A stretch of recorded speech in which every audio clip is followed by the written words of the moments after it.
أعوذ بالله من الشيطان الرجيم. بسم الله الرحمن الرحيم. الحمد لله رب العالمين. اللهم صل وسلم وبارك وأنعم على سيدنا وحبيبنا وقرة أعيننا قائد الغر المحجلين وشفيع المذنبين وسيد ولد آدم ولا فخر محمد بن عبد الله وعلى آله وأصحابه ومن والاه ثم أما بعد. أسعد الله أوقاتكم ونجح مقاصدكم وأعاد علينا باليمن والبركات إنه ولي ذلك والقادر عليه. So alhamdulillah, we have reached the end of Ramadan. Some of you may have already broken your fast and prayed the Eid prayer or are planning to do so, and some of you may be doing it tomorrow. Either case, may Allah subhanahu wa ta'ala bless you and accept your completion of Ramadan, and inshallah give us life to continue and to witness another Ramadan next year, inshallah, if it so pleases Allah subhanahu wa ta'ala. So in this last session, the maqam or station of the believers that we're going to talk about is Tawhid.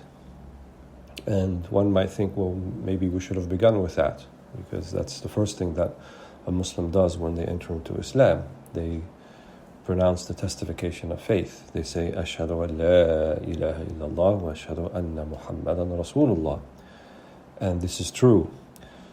But the journey, when it sets out to Allah subhanahu wa ta'ala, is actually a circular one. And so you're actually trying to get back to where you started. And to get back where we started was on that day when Allah subhanahu wa ta'ala asked the souls collectively after He created them and they were in the loins of Adam alayhi salam, قَوْلُهُ أَلَسْتُ بَرَبِّكُمْ قَالُوا بَلَا شَهِدْنَا. He said to all of them collectively, am I not your Lord? And they all replied back affirmatively, yes, indeed, you are our Lord. And we have borne witness to this, that we bear witness to this. And so this type of shahada, also mentioned قوله تعالى في سورة آل عمران شهد الله أنه لا إله إلا هو والملائكة وأولو العلم قائما بالقسط لا إله إلا هو العزيز الحكيم. Allah is the one that bears witness that there is no God but He, as do the angels and أولي العلم. أولي العلم قائما بالقسط, and the people of knowledge. And in this particular verse and in this shahada, Allah subhanahu wa ta'ala did not say al-mu'minun or even al-muwahidun. He said ulil ilmi, those who have been given a particular type of knowledge. And so it's generally acknowledged that there is a kind of tawheed that is general to all Muslims, and the people of the Qibla, the people who believe in the Prophet Muhammad sallallahu alaihi wasallam, the people who have their own strong conviction of why they believe in Allah subhanahu wa ta'ala and why they believe that Allah exists.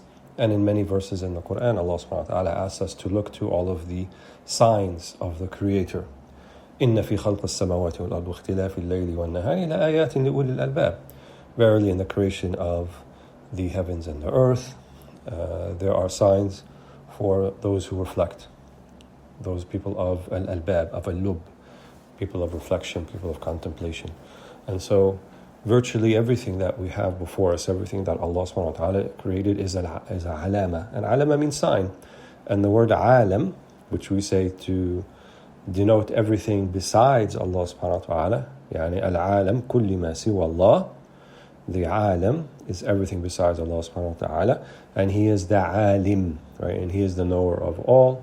And He made the alam an alama.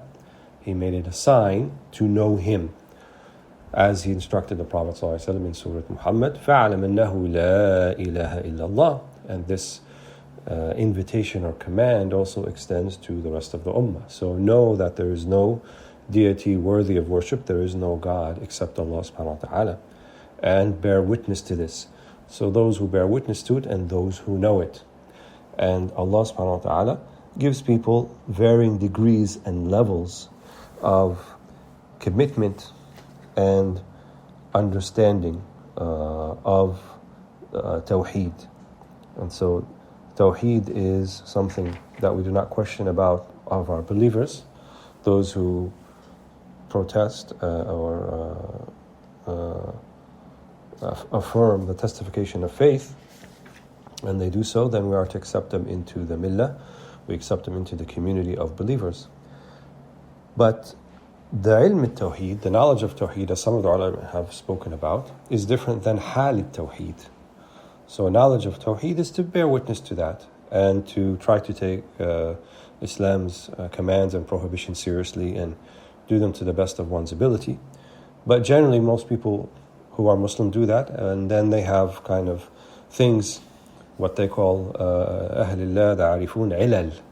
Ilal would be kind of underlying issues that act as barriers or hindrances to having a more all-embracing, holistic practice of Islam. And these underlying issues have to go back to the nafs, to the ego. So the people of Tazkiyat al-Nafs, the ulama of Tazkiyah, the whole science is based upon this premise. The idea that we want to get back to at-Tawhid al-Khalis, that we want to get back to the purest form of Tawheed before all of these ilal, before the nafs and the ego and the passions and the desires and the taraddudat and the hesitation and the doubts and all those things that seep in. And modern people are very much plagued by this. We get a few setbacks or even a single setback, maybe something that would be considered quite minor by people in another time period. And then we begin to question the whole thing. We begin to question the wisdom of God. We begin to question, even to some, unfortunately, the existence of God because of setbacks or because of things that we witness that are happening around us in the world. And people before modernity, when they would see evil, when they would see suffering, when they would see difficult things, they didn't question the idea, well, maybe there's no God there because he's allowing this to happen, but they would say, what have we done? What have we caused to, what have we reaped? What have we done to precipitate this? We should look back to ourselves and plead and implore with Allah subhanahu wa ta'ala to forgive us our sins and to pardon our trespasses and so forth. And Salat al-Istisqa, for example, the drought prayer that the Prophet ﷺ performed, part of the adab and the etiquette of it is that everyone should come out, men, women, children, animals, everything, and plead and implore Allah subhanahu wa ta'ala to send down the rains, because the premise is that we've done something to precipitate that. We've done something that Allah subhanahu wa ta'ala is giving us a tanbih. He's giving us an alarm, ringing the alarm for us so that we may return back to Him. And in fact, the Quran says that ظهر الفساد في البر والبحر بما كسبت أيدي الناس, that corruption has come on the seas and in the land from what people have reaped themselves, what they have sowed, what they have brought upon themselves. And the reason that the fasad or the corruption happens so that they may return back. They may return back to Allah subhanahu wa ta'ala. And so this type of Tawheed then, which is Tawheed al-Hal, or al-Fahm anillah, understanding Allah in this particular way, such as that it's all-encompassing, every fiber of your being, emotionally, mentally, spiritually, and not just on ritualistic occasions. That's a different type of Tawheed. That's Hal al-Tawheed. This is the Muwahhid, the one who not just testifies with one's tongue about the oneness of Allah subhanahu wa ta'ala, but with every fiber of their being, of their state. When they wake up in the morning, they're thinking about Allah subhanahu wa ta'ala. When they go to sleep, they're thinking about Allah subhanahu wa ta'ala. Throughout their day, they're thinking about Allah subhanahu wa ta'ala. And even when they are and this doesn't mean that they're hiding out in a cave and all they're doing is holding a sibha, tasbih, and they have nothing to do with anyone. Some of the arifun billah, they would say, for 30 years people would be speaking to me and they think I would be speaking to them. I'm actually speaking to Allah subhanahu wa ta'ala. So their mu'amala, their interaction, though outwardly it looks like they're dealing with people, inwardly they're always engaging with Allah subhanahu wa ta'ala.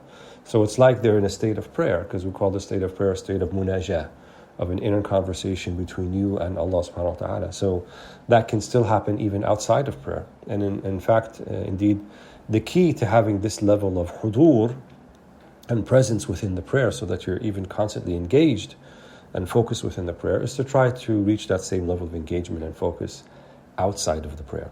So not to see the prayer as sort of this kind of siloed off moment in time that you do 5 times a day, and then the rest of the day is kind of something completely different, but they're kind of anchor points. They anchor you so that between those anchor points, you're also engaged and focused with Allah subhanahu wa ta'ala. And so the Tawhid in this sense is something that you practice. It's an activity. It's not just something that you declare and say, oh, I believe in Allah and His Messenger, and then go about your business. But rather it's something that you actively do. And all of the maqams we have spoken about and the ones we have not spoken about, they all end in this place, in the Tawhid of al-hal, the Tawhid of one's state.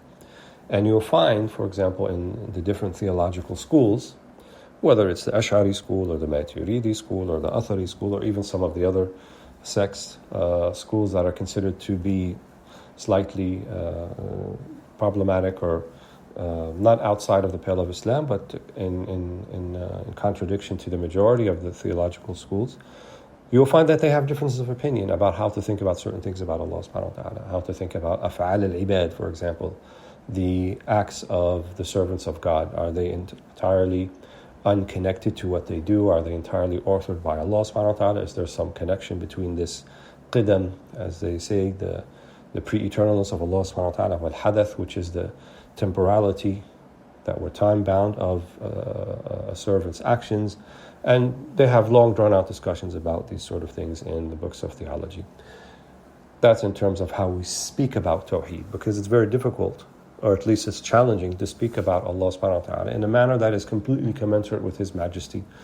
And perhaps one of the Arifun, they say, whatever you think about Allah in terms of a form, know that He's not that. And Abu Bakr as-Siddiq was reported to have said, Al-ajazu an al-idraki idrak. Understanding that you don't understand is understanding, that you cannot possibly use words to properly speak about Allah subhanahu wa ta'ala. And that's why the madhab as-salaf, the methodology of the early Muslims, the early pious Muslims, in the first 300 or 400 years of Islam, was that they didn't really delve into these issues too much. And they didn't talk about how some of the verses that were seemingly anthropomorphic or how to be understood.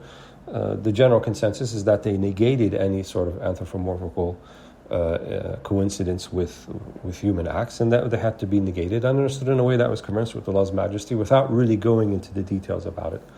And then Madhab al-Khalaf, which is after the 4th and 5th century of Islam, then they began to offer possible explanations that the hand of God or something is the power of Allah subhanahu wa ta'ala, even though that the Salaf also would negate the idea that Allah has this sort of a limb that is a hand, but a hand in a way that's commensurate with His majesty, obviously not like a human hand and not a limb, not a body part. And these theological discussions, even until the day on your chat groups and on TikTok and on different areas of social media, people still debate about it and make all of this uproar back and forth between it. But the point being, what you'll find, al-arifun billah, those who have lived Tawheed and tasted Tawheed and embodied Tawheed with every fiber of their being, there is no difference of opinion about any of these things, because they have tasted it and they have witnessed it. And so they don't even have a need to put it into words, to articulate it. And they say that al-ibaratu jafa', the arifun billah, they say that ibaratu jafa', that if you have reached this pinnacle, this understanding and this embodiment of Tawheed, then speaking about it is kind of a breach of etiquette, because it can't be properly spoken about. How can you describe something that can only be understood if the person you are addressing has tasted it themselves? So there's no way for them to understand it or perceive it unless they too have tasted what you have tasted. And Imam al-Ghazali and Ihya al-Ulumuddin, other ulama have spoken about this, and usually they use the parable of something like honey. If someone has never tasted honey before, and you try to describe to them what it tastes like, the words that you will be using will not be sufficient. You can say it's sweet, but there are many other things that are sweet. A sugary drink is sweet. Some fruits, apples, have a level of sweetness, and you can't really describe the taste of honey. You can talk about it in words. You can show someone what honey looks like, and that's a higher level of understanding. But to actually know the reality of honey, which is something that you eat, you'd have to taste it. And so the same thing with these higher levels and pinnacles of Tawheed. يرفع الذين آمنوا منكم والذين أوتوا الكتاب يرفع الذين آمنوا منكم والذين أوتوا العلم درجات. Allah subhanahu wa ta'ala raises the people who believe amongst you and those who have knowledge darajat. He gives them different degrees. So there are different degrees of understanding and these correlate to different planes and levels in paradise, in Jannah. And so يختص برحمته من يشاء. Allah subhanahu wa ta'ala can dispense with His mercy as He sees fit. And so there are going to be people of these higher pinnacles of Tawhid. And if you want to be someone who's journeying to Allah on a path to Allah subhanahu wa ta'ala, and you seek this, then inshallah Allah subhanahu wa ta'ala will grant you this. And this requires focus, this requires dedication, this requires sacrifice. And generally this requires you to be in the company of people who can help you along that path to get there. So may Allah subhanahu wa ta'ala bless all of you. May He make this conclusion of Ramadan a source of blessing and inshallah a new beginning. May Allah subhanahu wa ta'ala forgive me all of the mistakes I have made in doing this series. I took a big risk by doing it, but inshallah I hope there is some benefit, and may Allah subhanahu wa ta'ala look past the mistakes that were made and تجاوزات. إنه ولي ذلك والقادر عليه. نسأل الله سبحانه لنا ولكم التوفيق والسداد ونجاح المقاصد، وأن يرفع درجتكم وأن يزيدكم علما وتقا وتقربا إلى الله سبحانه وتعالى، إنه ولي ذلك والقادر عليه، والحمد لله رب العالمين. عيدكم مبارك، كل عام وأنتم بخير. سبحان ربك رب العزة عما يصفون، وسلام على المرسلين، والحمد لله رب العالمين.